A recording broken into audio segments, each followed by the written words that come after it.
Well, greetings and welcome to my channel on most things steam.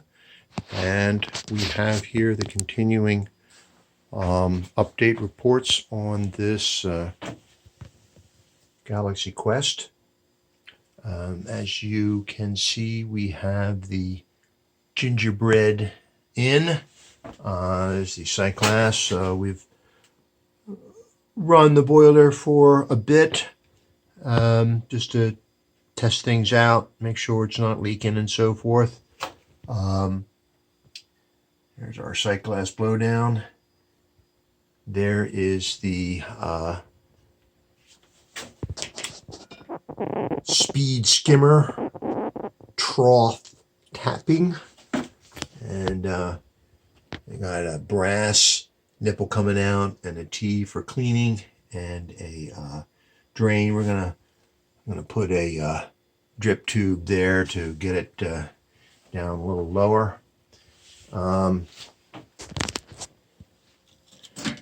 This is how it comes shipped with the factory, and wow, they sure like using that pipe dope. I think they need to cut down on that a little bit. Yeah, wish they would. It seems like they almost watch these videos and say, "Hey, well, that's not enough. We didn't completely clog it, so we need to add more."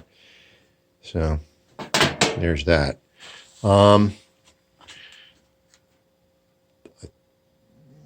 We could send this here, but it gets a little tight in there. So what we're probably going to do is come out and then go that way at the back of the boiler. Got the sensor here. You can read the instructions, but come on. It's this bottom skirt has to be, boy, there we go. This, anytime now, guys. There you go. This bottom skirt has to be 14 inches, and it's actually 14 and a half from here to here. And so this is a sensor for if this gets too hot, it will trip out, and it is resettable. There's a little button there for this thing gets unhappy. We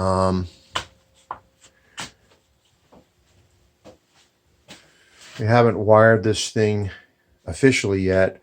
We're going to have to run a new circuit from the panel because the circuit that the old boiler was tied in is basically a lighting circuit. And so if you kill that, you have to kill the lighting in the basement. So that's not right. So we're going to run a new circuit and tie it into here. There is the pressure control tree, and it is no longer Honeywell. It's now Residio. It sounds like residual. I don't think they put a whole lot of thought into that name, quite frankly. And it shows with the crappy paint job. And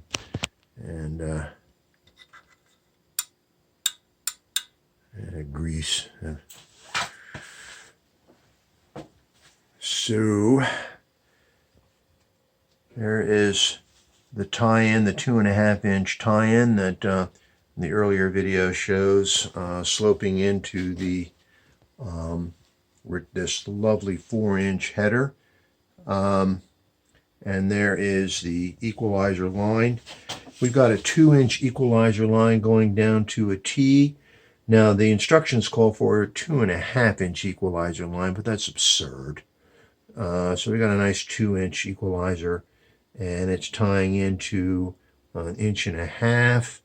That's where we're going to feed the water. So we've got a transition from brass to the steel. And I'll show you that. Right now it's just not doing anything. It's going to tie into here. This is where as you can see, the VXT is mounted with this lovely hardware.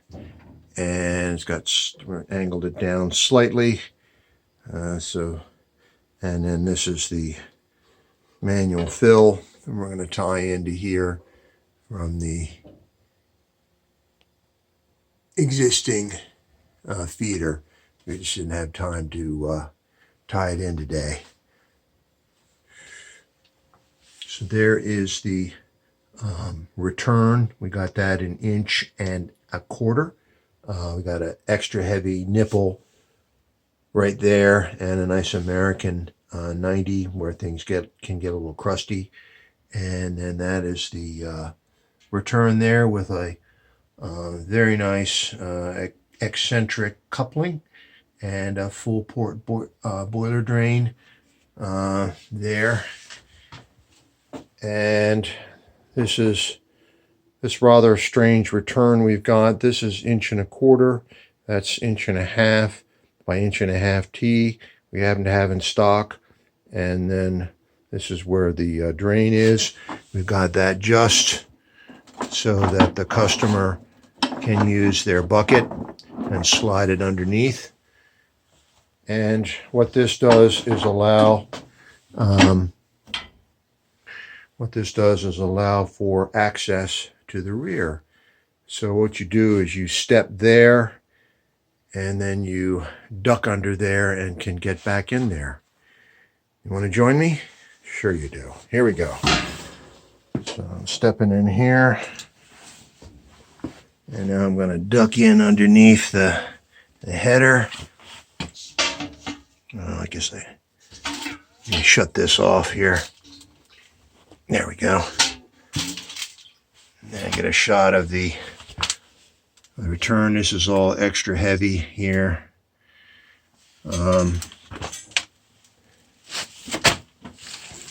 Yeah, there we are. And so now the guys who need to work on this water heater and this expansion tank can now get in behind here, stepping over this. And there's our gas in the back here. And this is the electric, which is going to be in the thermostat wire, which will most likely get redone. Here's a close-up of the header, or rather the supply to the header. And this 2.5 by 4 inch 90. And there's the equalizer line right there. And going back into there. And so far it working well. The water is very dirty as expected, but the customer reports that there are radiators heating that she says never used to heat.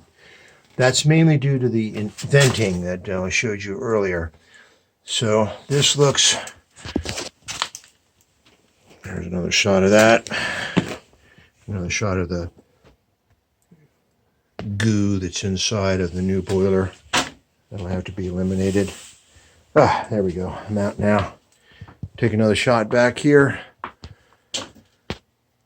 And yeah, the wiring is a little funky. They kind of probably maybe secure that a little bit better. But we've got this secured. That masonry stuff seems to have hardened very nicely without cracking, unlike furnace cement, which is pretty bad. And let me take a step back without tripping over something. And there we are. So we come to the end of another day. I thank you very much for joining me at this portion of you. Only about half of you are here by now. One day I will show you how we tune these guys up to make them work a little better, and that will be for all those that stick beyond the 2-minute mark. Oh, I just do want to cover one thing. Originally we had this, I think in an earlier video, we had a piece that was stubbed down here, and we took a little time getting it out, and then I put this in there, and then I realized that's just a headbanger.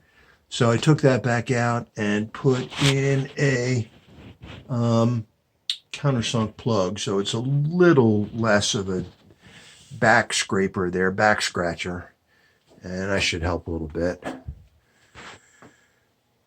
So there we are again.